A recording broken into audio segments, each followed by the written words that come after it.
Hospital आहे एक शास्त्रीनगर आणि एक रुक्मिणीबाई. गेल्या अनेक दिवसापासून तिथे अनेक घटना घडतायत. महापौर मॅडमनी स्वतः पण रुक्मिणीबाईमध्ये व्हिजिट केली. त्या व्हिजिटमध्ये जागेवरती डॉक्टर नसतात, कर्मचारी नसतात.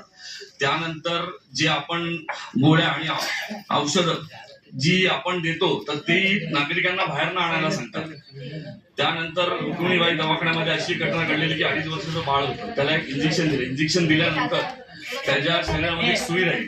ती आपल्या डॉक्टरांना आणि नर्सेसांना समजली नाही. सर्वात मोठी शोकांकित आहे. त्यानंतर शास्त्रीनगर रुग्णालयामध्ये आपण बघितलं असेल की एक 17 वर्षाच्या मुलीला प्रेग्नन्सी टेस्ट पॉझिटिव्ह दाखवण्यात आलेली.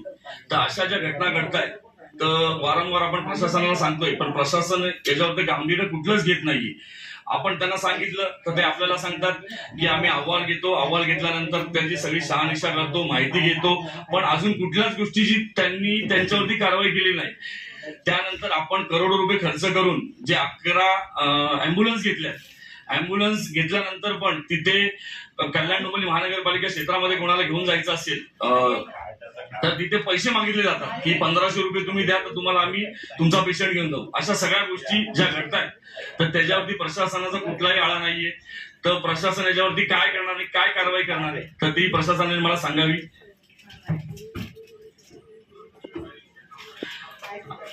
नाही, अजून एक विषय की ह्या ज्या घटना घडतात, आता आपण बघितलं असेल सन्माननीय सदस्य रमेश म्हात्रे यांच्या बरोबर जी घटना घडली, डॉक्टरांना मारहाण केली, त्याचं समर्थन आम्ही नाही करते, पण त्याच्या मागची वस्तुस्थिती आपण बघितली का? नाही बघितली. पण त्यांच्यावरती कारवाई झाली. मग जे कर्मचारी आणि जे डॉक्टर आहेत त्यांच्यावरती कारवाई काय केली जाते? आज त्या लहान बाळाच्या शरीरामध्ये एक सुई राहते ती आपल्या डॉक्टरांना आणि कर्मचाऱ्यांना समजत नाहीये. उद्या समजा त्या बाळाचं काय बरं वाईट झालं असतं तर त्याची जिम्मेदारी कोणी घेतली असती? आपण रमेश सुकरा मात्र चुकीचे समजतो आणि पण त्याच्या मागचं पार्श्वभूमी काय आहे की ही घटना का घडली, का नाही घडली, त्याची शहानिशा आपण केली का? त्यानंतर सदस्य माझ्याबरोबर जी घटना झालेली आता 10 दिवसापूर्वी की जेव्हा मी फोन करतो, फोन केल्यानंतर तिथले डॉक्टर फोन घेत नाही आणि तिथे सदस्यांबद्दल चुकीच्या शब्दात बोलतात. जेव्हा ज्या टायमाला मी तिथे असतो तर मी पण काहीतरी चुकीच्या गोष्टी तिथे केल्याच असत्या. हे काही आपल्या सदस्यांना माहिती की माझ्याबरोबर तिथे काय घडलेले, चुकीचे शब्द वापरलेले तिथे. असे डॉक्टर आपले शब्द वापरतात. मग याच्यावरती प्रशासन काय लक्ष देऊ नये? आणि ह्या सगळ्या गोष्टी बोरकर सरांना माहिती आहे. वारंवार मी बोरकर सरांच्या कॉन्टॅक्ट मध्ये आणि बोरकर सरांना त्याचा पाठपुरावा करतोय. तर प्रशासन याच्यावरती काय कारवाई करणार आहे? का नेहमी हेच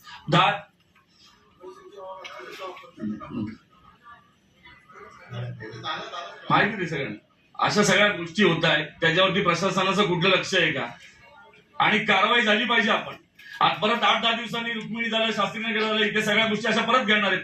आज करोडो रुपये खर्च करून आपण औषधं आणतोय, पण नागरिकांना तिथलं सांगितलं जातं तुम्ही बाहेर ना घेऊन या आणि पैसे मागितले जात आहेत तिथे की तुम्ही बाहेर ना आणणार असेल तुम्हाला आम्ही देतो, आम्हाला पैसे द्या. या सगळ्या गोष्टी तिथे घडतायत. आज अँब्युलन्स घेतल्यात आपण, 11 अँब्युलन्स आहेत. अँब्युलन्स घेतल्यानंतर पण तिथे आपल्या नागरिकांसाठी कल्याण डोंबिवलीला अँब्युलन्स उपलब्ध नाही होत आणि तिथे प्रायव्हेट अँब्युलन्सला लगेच त्यांचा कॉन्टॅक्ट नंबर देतात आणि त्यांच्याकडनं 1500 रुपये घेतले जातात. या सगळ्या गोष्टी ज्या चालल्यात त्या चुकीच्या आहेत. याच्यावरती प्रशासनाचं कुठलंही अंकुश नाहीये. तर माझी प्रशासनाला आणि आपल्याला विनंती आहे की याच्यावरती आपण कठोर कारवाई करावी.